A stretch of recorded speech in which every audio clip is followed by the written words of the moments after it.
are like weeds that grow in the garden. It's a normal part of life. Here's a good phrase to note. Negative is normal. It's not successful, but it's normal. It's part of life.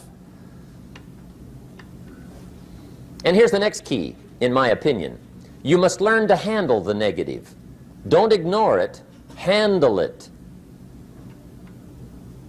Now, I know some people teach the other way.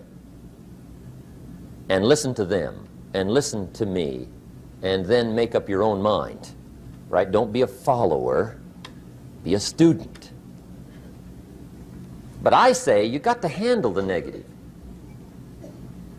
You don't have to live in it. You don't have to dwell on it. But you do have to handle it, my opinion. I know some people teach, just turn your head real quick and say, there's no weeds, there's no weeds, there's no weeds. They'll take your garden. So you've got to handle the negative. Here's what part of it is. It's called the Great War Between Good and Evil. Mr. Reynolds and I are working on a new book this year called The Great War Between Good and Evil. And there is a war on. The minute you were born, you got involved in the war between good and evil, between darkness and light, between negative and positive, between evil and good, between tyranny and democracy, between weeds and human activity. I mean, the war is on. If democracy sleeps, guess who never sleeps? Tyranny.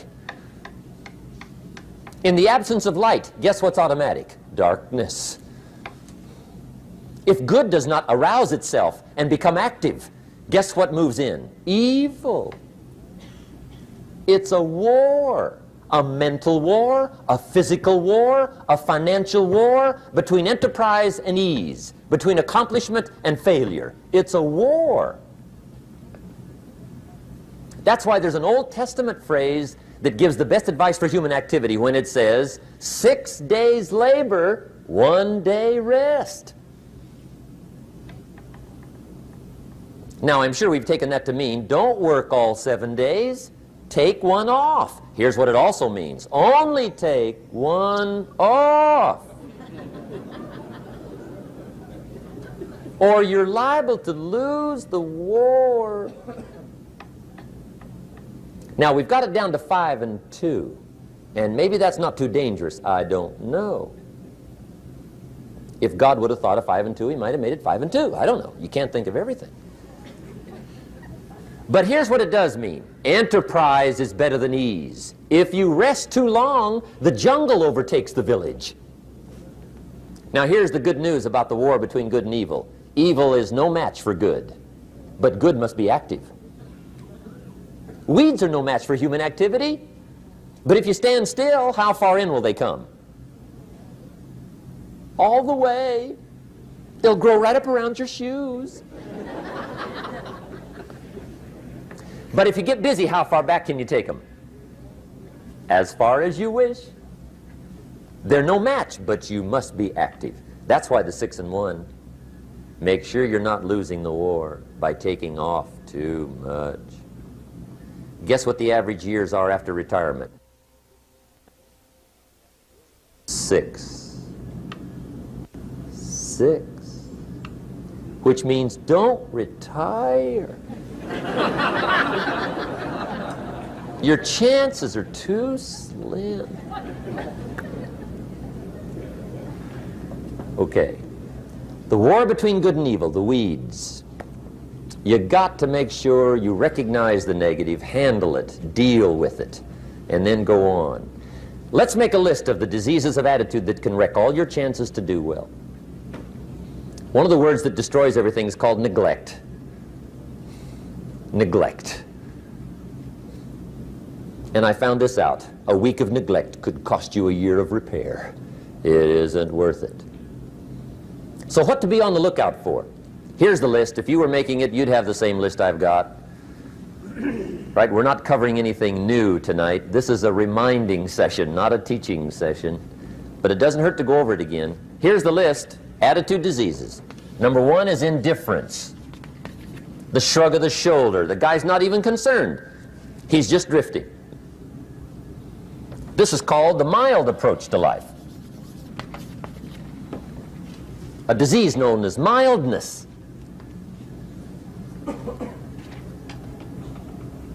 The guy says, well, I can't see getting all that worked up. Well, to be any kind of winner, you got to get worked up. There's one problem with drift. You cannot drift to the top of the mountain.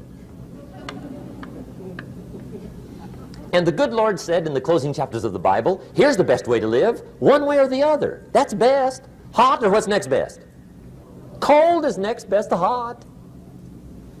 Not the half-baked middle, lukewarm, not too hot, not too cold. What a sad way to live. I think what it means is pick a direction and go with everything you got. Just pick one and go.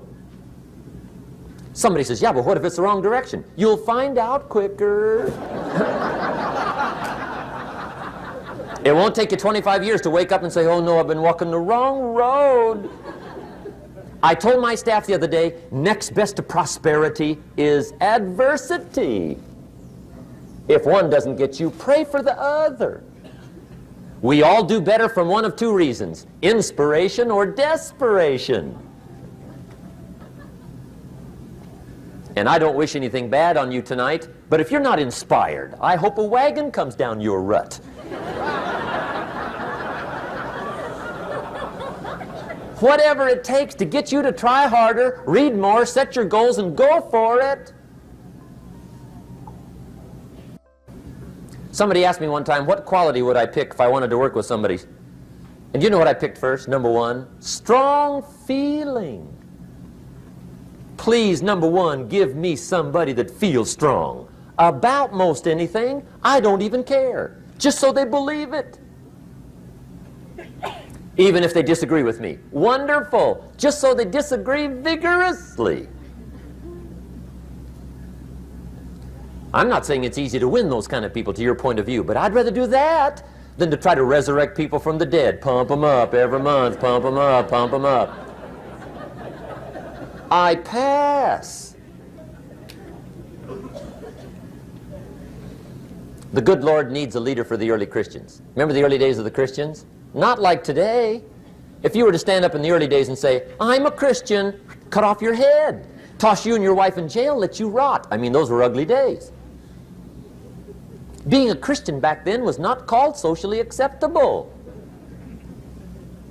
They didn't have 125,000 in the Los Angeles Coliseum to hear Billy Graham on a Sunday afternoon. Not back in those days. Back in those days when the Christians got in the Coliseum, it was a different story, right? I mean, the word was, stay out of the Coliseum, especially on Sunday. Last Sunday was Lions 33, Christians nothing. See, those were mean, tough struggle days for the Christians. Now, when the days are mean and tough and struggling, you got to have some kind of leader. Do you know who the good Lord picked for the leader when the days were mean and ugly? Saul from Tarsus. That's who he picked, Saul. I'll tell you what, I would have picked him. You would have picked him. Anybody would have picked Saul. Saul was one of those incredible guys. Once he got into something, look out. Everybody in the community knew what Saul was in. Because whatever he joined, he'd flip all the switches, open up all the dials, turn on all the faucets, and go like mad. He was known as All-Out Saul. I mean, he was something else. Now, at first, it wasn't working out well. Saul hated Christians, which makes a poor leader, right? I mean, that won't work. Saul got this bug somewhere about the Christians. He got to hating Christians. And he hated them so bad, every time somebody would say Christian, he'd fly into a rage. And I guess he decided one day, it was his mission in life to get rid of all the Christians. He was Saul anyhow, could do most anything he wanted to. So he got him these letters of authority to go around to the various communities and hunt down the Christians. They said, do whatever you want to with them, Saul, they're unpopular anyhow. Drag them in the streets, whip them, stone them, torture them, kill them. You mention the name Saul from Tarsus to the early Christians, I'll tell you what they would do. They would run, hide, lock the doors, leave town, dive underground. I've been in the catacombs of Rome where they hid. He was mean. I mean, terribly mean. But remember the story? One day Saul's making it for Damascus. Heard about some new Christians, flies into a rage, takes off for Damascus. And the story said he was angry. There's a little sentence in the story that says, on his way to Damascus, he was breathing out threatenings and slaughter, which meant he felt rather strong about the idea, right? That's strong, that's strong. But on this journey, right, according to the story, as Saul was making his way to Damascus, the good Lord looks down out of heaven and says, there's my man, Saul. He's got to be something else. And according to the story, this great light shines out of heaven, knocks him flat, right off his horse, grinds his face in the dirt, and blinds him for 3 days. The good Lord using recruiting tools we can't use, but when you're Lord, right? To make a long story short, Saul from Tarsus becomes converted to Christianity. He becomes Paul, the great leader, the apostle. And without a doubt, the good Lord got him a dandy. One he didn't have to pump up every month. In one of his later writings, he said, the things I once hated, I now love. The things I once loved, I now hate. See, that's strong. Here's the key to the good life. Learn to put everything you've got into everything you do. Whatever you are doing, pour it on. It will quickly open up into opportunity or quickly disclose to you that you ought to be doing something else. The delusion is, if I had a better job, I'd really pour it on. See, that's delusion. Wherever you are, pour it on. Don't give somebody half a job for a day's pay. Pour it on. See, that'll help change your life. Get rid of this disease. Here's the next attitude disease, indecision. Mental paralysis. The guy can't make up his mind and it becomes a disease. Pretty soon he knows he's got it. The guy says, well, I know I'm on the fence. But he says, what if I get off on the wrong side? Listen, after a while it doesn't matter. Just get off. Any side will do. A life full of adventure is a life full of many decisions. The ones that turn out to be wrong give you better experience to make better decisions. So don't see how many decisions you can get out of, see how many you can get into. That's where the adventure is. So shake off this disease, indecision. The next one is doubt. Doubt's like a plague, and one of the worst is self-doubt. There are many, but that's one of the worst. The guy doubts himself, doubts if it'll last that long for him, doubts if he can do that well, doubts if he can make that much, doubts if he can accomplish all that. A chronic, excellent self-doubter. You can imagine what damage that does to your future. So here's the key. Turn this coin over and become a believer. And there's many things to believe in. One of the majors is yourself. The understanding of self-worth is the beginning of progress. Now, if those three don't get you, this one will. Worry. That's a devastating disease. Worry. Worry causes health problems, social problems, personal problems, family problems. It's devastating. Worry long enough, it'll drop you to your knees. Could reduce you to begging. I know how bad this one is. I used to have it bad. I used to be known as a super worrier. Not a super warrior. No, super worrier. My family wished I'd have been a warrior. I got those years to make up for. But I'll tell you what. My advice to you is do what I finally did on worry. Give it up. Who needs it? I'm not saying it's easy. I'm saying it's worth it. It took me almost 1 year to kick the worry habit, and it was not an easy year. It was one of the toughest years I ever spent, but I finally got that monkey off my back. And I discovered you could live the most incredible life free of worry. Not free of challenge, not free of difficulty, free of worry. I learned how to do it, and you can. Here's the next attitude disease. Overcaution. Some people never will have much. They're too cautious. Now, you can also be too reckless, but you can also be too cautious. This is called the timid approach to life. And my caution was always the risk. Risk used to drive me right up the wall. I used to say, what if this happens? It's called the language of the poor. What if this happens? And on top of that, if this was to happen, look at the fix I'd be in. I better not try. I could always ace myself out. Then I'll tell you what changed my whole life when I finally discovered it's all risky. The minute you were born, it got risky. If you think trying is risky, wait till they hand you the bill for not trying. If you think investing is risky, wait till you get the tab for not investing. See, it's all risky. Getting married is risky. Having children is risky. Going into business is risky. Investing your money is risky. It's all risky. I'll tell you how risky life is. You're not going to get out alive. That's risky. The Englishman says, well, if that's the way it's going to work out, let's give it a go. Right, that's what it's for. Give it a go. Somebody says, yeah, but I'm looking for safety and security. Fine, then huddle in a corner. We'll cover you with a sheet, bring you 3 meals a day. And we'll protect you, feed you, look after you, care for you. We won't let anything happen to you, and you'll probably live to be 100. The guy said, well, yeah, I'd live to be 100. But what a way to live. Right. What a way to live, safe and secure. Don't ask for security. Ask for adventure. Better to live 30 years full of adventure than 100 years safe in the corner. And see, it's not important how long you live. What's important is how you live.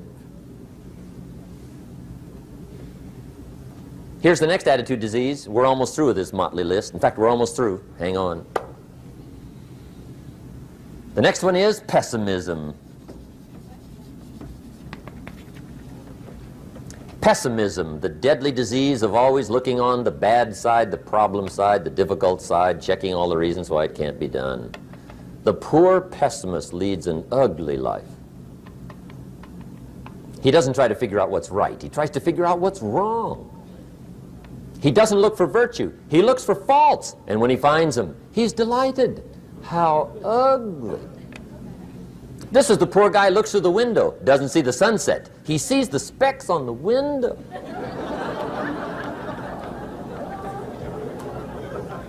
And this is the poor guy, right, who rushes up, takes such leave of his senses. This guy rushes up and he says, I've got 5 good reasons why it won't work.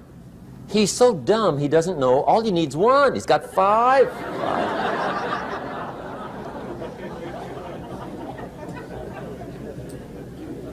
To the pessimist, the glass is always half empty. To the optimist, the glass is half full. Why would the same measure affect people 2 different ways? Answer, it all depends on how you look at it. Our lives are mostly affected by the way we think things are, not the way they are. The way we think they are affects us most. There's a subject we don't have time to get into tonight called better thinking habits. One of the major things Shove taught me when I met him, he said, poor thinking habits keeps most people poor. Not poor working habits. Most people work hard, but they don't think hard. And Shove taught me that the mind is like a factory, a mental factory. And whatever you think about all day long pours ingredients into this mental factory. And that's what builds the economic, social, financial fabric of your life. He quoted me a Bible phrase that says, as you think, so you become. How awesome. When he talked about poor thinking habits, he had me. I used to start the day reading the morning newspaper. I mean, you can believe that or not. I'd get a cup of coffee and read the paper. I'd load up on wars and riots and murders and stabbings and killings and bank robberies and muggings and car wrecks and tragedies.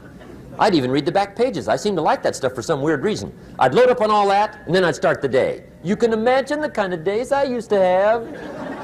You walk around on your financial knees. They call you economic peewee.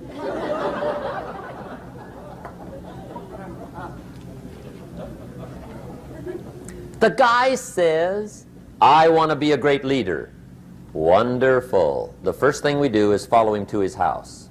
When we get there, we walk in and check his library, number one. Somebody says, well, why check his library?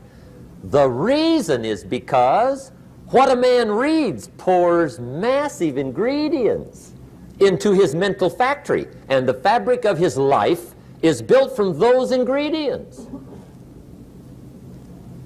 You would not believe what some people have got in their house to read. You would not believe. One of the best dressed up words I know for a lot of it is trash. Can you imagine dumping a barrel of trash into this mental factory every day and coming out with a rich, dynamic, positive life? It can't be done. You might as well try making a cake with cement. The kids back in Danbury, Connecticut, high school, they're asking me questions one day. I'm talking to the kids. Kids got good questions these days. One of them said to me, Mr. Rohn, how do you build the good life? I said, it's simple. It's not easy, but it's simple. Here's how you build anything. Select the right ingredients, keep out the wrong ingredients, and it starts with thought. Everything starts with thought. So you must be wise and careful what you think about, because that starts everything. You got to be wise and careful. I asked the kids, what would happen if somebody dropped sugar in my coffee? They said, well, you'd be okay. I said, what if somebody dropped strychnine in my coffee? They said, well, you'd be dead. I said, correct. Lesson one, life is both sugar and strychnine. You gotta be careful. I said, what if my worst enemy drops in the sugar? They said, will you be okay? I said, what if my best friend, even by accident, drops in the strychnine? They said, well, you'd be dead. I said, correct. Lesson two, watch your coffee.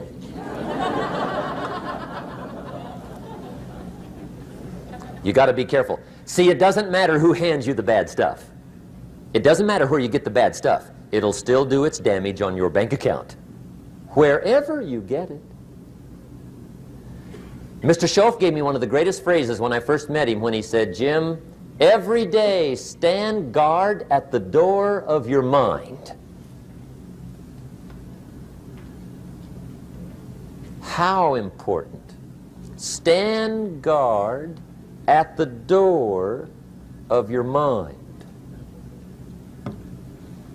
And you decide what goes into your mental factory. Don't let anybody just dump anything they want to in your mental factory, because you've got to live with the results.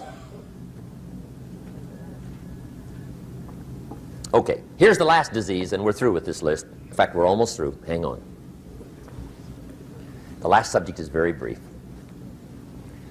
The last disease, but this one is deadly.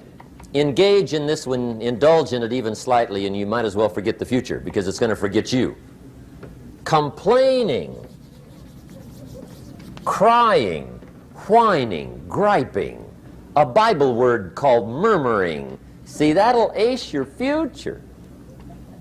Spend 5 minutes complaining, and you have wasted 5. And you may have begun what's known as economic cancer of the bone. Surely they will soon haul you off into a financial desert and there let you choke on the dust of your own regret. I hope I said that well, so you won't forget. It's a deadly disease. If you don't think it's bad, ask the children of Israel of Old Testament fame. Typical of us all, their story just happened to get in the book. Story says, children of Israel were slaves. God performed a series of dazzling miracles and got them out. And now they're heading for the promised land. Remember the story? heading for the promised land. Tragedy of the story, they never got there. Reason, from day one, they started to complain. They griped about the water. They griped about the weather. They whined and cried and griped about the food. They griped about the leadership. They whined and cried because it was too far, too cold, too hot, too difficult, too miserable. I mean, they whined and cried for years. Finally, God said, "I've had it, trip canceled." Or something like that. The story says they died in the desert, never got to the promised land. Which I think means two things. Indulge in this long enough, you get your future canceled. And I guess it also means even God himself can only take so much.